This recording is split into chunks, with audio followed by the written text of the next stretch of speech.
What about temperatures? Because this time of year when the Birkie is, which around the third week of February, it can vary greatly. So tell me about the temperatures you've experienced over the years. Yeah, there's a temperature set by FIS, the International Board that rules cross-country skiing, that you can't start a race. I think it's 7 degrees below zero. Okay. Around there, you can't start a race.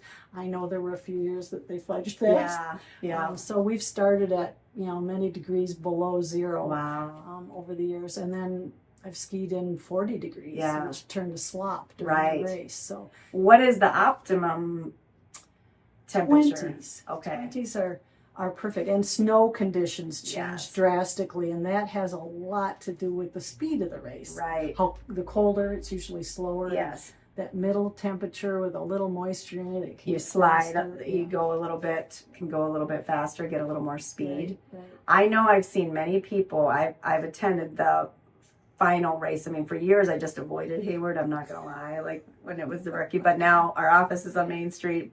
And I've been there a few times over the years, but I've seen many times guys with their beards full of ice and maybe some other bodily fluids coming across that finish line. Snot. Yes, I know. Yeah. And their beards are just like full of ice and snow.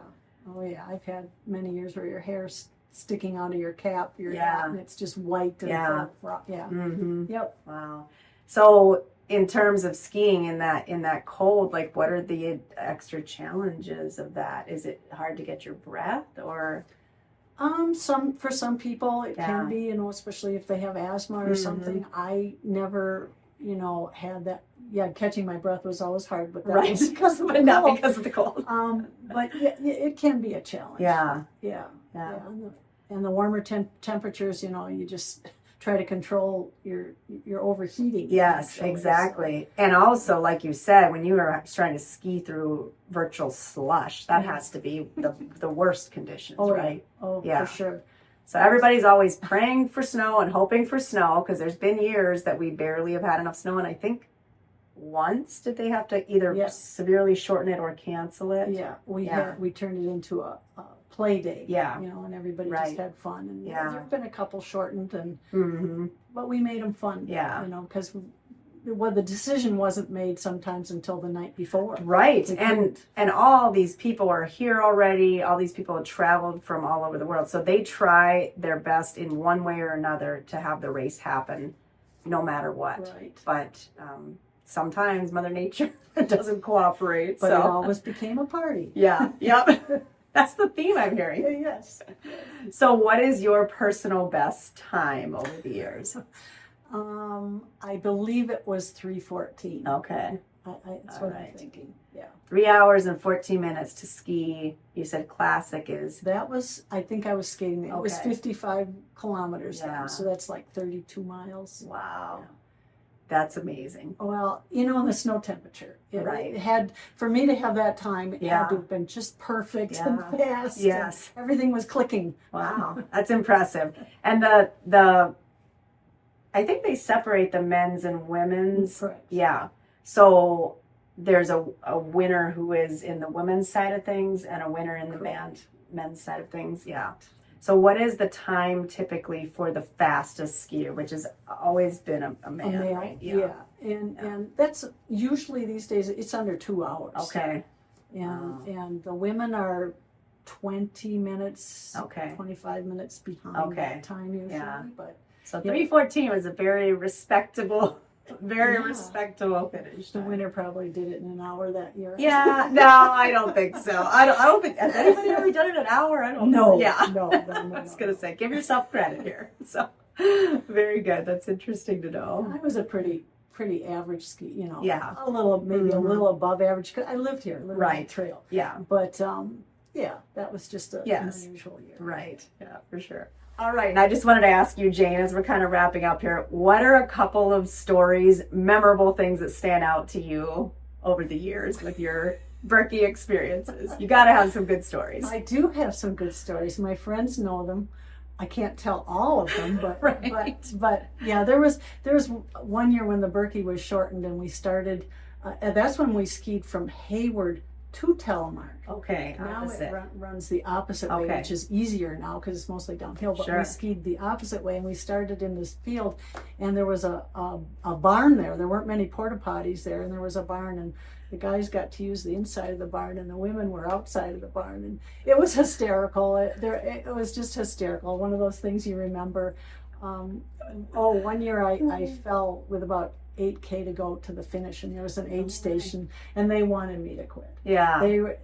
I was in there. I'd hurt my back, Okay. and I was in there for quite a while. And one of the nurses gave me her pink cotton sweater, Okay. hand knit. I'll never forget, and that was so sweet of her. And I walked. Really? I walked from that last Wow. with my skis over my shoulder because my Yeah. back hurt, and I could hear that finish line for probably an hour and a half. Right before you got there, taunting you. My motivation. But Wow, yeah. that's impressive, though. It's always been about the fun stories, the camaraderie on the trail, Mhm. everybody helping each other, Right. encouraging each other Yeah. to keep going when you just don't want to Right. sometimes. Oh, I'm sure it takes a lot of determination, especially at times along the way. And I've heard about Heckler's Hill. Oh, yes. Is that a real thing? Oh, that's a real thing. It was probably more heckler back in the day. Okay. When we'd have 50, 60, up to 100 snowmobilers, and it was a very sharp corner.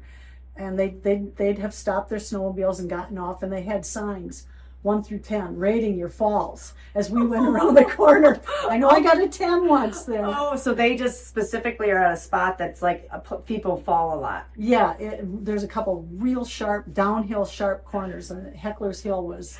A little surprised they allowed that to continue over the years. Was it all part of the fun as a skier? Okay. Oh, so it was yeah. not. I've always felt bad. I'm like, they're heckling people with it. I've never gone. I suppose some people could get upset about it, but I thought it was fun. Yeah. I took a great fall there and got a 10, so I appreciated Like it. holding up a Took a card. bow. Yeah. Oh, maybe I'll have to go sometime. I've never tried. I've always been like, I heard like about people. This is probably folklore then, like people maybe shooting like paintballs. They don't do that. I have not Yeah. experienced Okay. that. Never. Well, it's probably experienced not true. It's probably like a local legend. So it's more about if people fall down, they're kind of it. Oh yeah. giving you a hard time. They're giving you a hard time, but really they were a lot of fun. Yeah. They were also encouraging you to get Right. Yeah. And like Jane said when we were talking just a little bit before recording, the things you remember the most are when it didn't go well or the things that are outside of the norm. The actual skiing is probably pretty mundane a lot of times, you know. Or painful, Yeah. so you don't want Right. Yeah, exactly. But you kept going back year after year. yeah. So what is it that is your, I guess I'll say your favorite thing about the Birkie, or what has caused you to be passionate about it all those years? Oh, all my friends Yeah. who also do it, and you'd Right. see them. Sometimes you'd only see them once a year, but that's what would draw them to the area. Yeah. And seeing the friends and the volunteers Yeah. are so important. Right. They have so much fun. They have more fun than the skiers sometimes, and they just Mhm. love being out there. And I just enjoy the volunteering. So did you have friends who you met through the Birkie, or were these people you already knew who came to ski it from other places? I met a lot of people. through Yeah. Birkie over the years. So you kind of yeah. gathered a group of friends Yes. who came every year then over time. It grew. So, yeah. Yeah. So I'm just thinking about this now, but it sounds like there's a lot of volunteer opportunity. If anybody watching this wants to volunteer. Oh yeah, the volunteer. I think it's over 5,000 volunteers Wow. needed for the Birkie. And these are like people handing out bibs. And by the way, some of Jane's bibs are hanging behind us here. That's what you see. We are in the, what do you call this, your wax My room? wax room. Yeah, the wax room at Jane's home. And there's skis hanging on a wall. There's bibs. There's a lot more bibs up above here that just aren't on the camera. But I think it's I thought it would be a good place to do the recording. But the volunteers, they're handing out bibs. They're having like water and things along the trail. What other things do the volunteers do? All week long, from picking up your bibs at the Yeah. gymnasium Mm-hmm. to trail. There's lots of opportunity on the trail, handing out liquid, Sure. the goo packets, Yeah. energy, Sure. bananas, whatever. Okay. It's huge. Yeah. Raking cups, which is what I do now that I Okay. can't ski anymore. Right. Yeah, so it's a myriad of activities. Yeah. You can just go to the website and pick out anything you want to do. That's really good to know. I mean, I knew there's volunteers. I didn't know there were that many and diverse. So maybe if you can only volunteer one day, not even the day of the race, maybe. Right. If you have ability to volunteer for part of a day earlier in the week. Plus, there's a ton of setup that has to happen in downtown Hayward.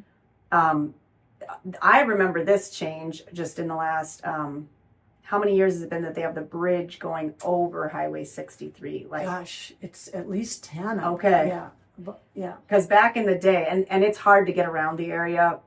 That's why some of us locals tend to kind of avoid it because it's so crowded. We have all these visitors. But they also shut off a lot of roads because the trail crosses Highway 63. It crosses some others. Or 77, that's what I meant. 77 and 63. Yeah. So used to And back in the day. Yeah. So there's a lot of rerouting of traffic. So I'm sure that takes volunteers and stuff. Not too, anymore because there's bridges over all of it. the main ones Okay. now. But still, there's road closures and the back roads. And there's lots of opportunity. So the last 10 years or so, they actually have a bridge that they move into the area right at the entrance of Main Street in Hayward, and because 63 used to be shut off there, and that was really, really disruptive to any traffic. So now there's a bridge going over. You'll see it get installed maybe a week or two before about 5 days. Before the race, and then traffic can continue. But we like to joke about that bridge because there's enough hills in the Birkie, but we like to joke that bridges are like this, so they had to add one more hill right before you're done. Before the finish line. And another thing, I just we're wrapping this up here, but there's the cowbell tradition. Oh yeah. I don't know where that comes from. Do you know? Probably Saturday Night Live. Okay. More cowbell, please. Okay. So people just ring cowbells. So on Main Street, when the skiers, if you ever attended, you'll hear lots of cowbells. Mm-hmm. So as the skiers are coming down that one last hill down onto Main Street, there's always, the streets are completely packed and lined with people. It gets maybe a little emptier as the day goes on. Yeah. And there's less people coming in. And people, the people who take the longest, it's sometimes dark till they it's get getting dark. There's a cutoff. Yeah. Like 4:30, 5 o'clock. I think it's around 5 that the 5 last o'clock, people come in, and it's getting pretty dark. Right. Yeah. But it starts at what time in the morning? I think the first wave of elites goes off around, it's before 8 o'clock, 7:30. Okay. Yeah. So think about the determination, and this is in waves too, so those people who finished last might have started slightly later, but think about the determination of someone who is skiing for 8 hours. Or 7 or almost 9 hours potentially. That's why those volunteers are so important out there. Yeah. Awesome. Well, thank you so much for your time, Jane. I wanted to bring in a experienced Birkie skier because I don't know a lot about it. So I hope you enjoyed. You've been great, Jane. Thank you so much for your time. Thank you so much. Appreciate it.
then we have Hatchery Creek Park, which is just outside of Hayward on Highway 77.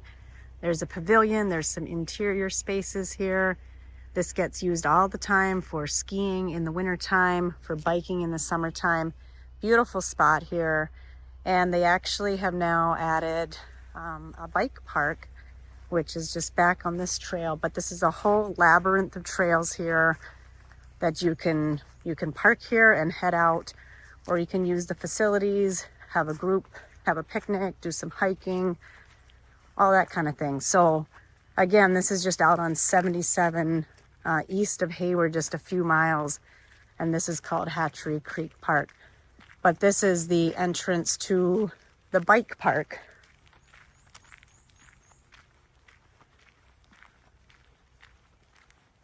And from here you can hop on your bike and head out, and I believe you can go the whole way up to Cable from here, which is, you know, close to 20 miles away. They've got some training areas here where you can bring your bike and do some of the little hills and bumps so that you're better prepared when you go out on the trails, because there's a lot of spots that are, you know, a little bit gnarly when you're going through these trails in the woods. A lot of times in the woods, the bike trails are much narrower, more like this size, and they can be a little bit dangerous if you don't know what you're doing. So there's a place where you can train for that if you'd like.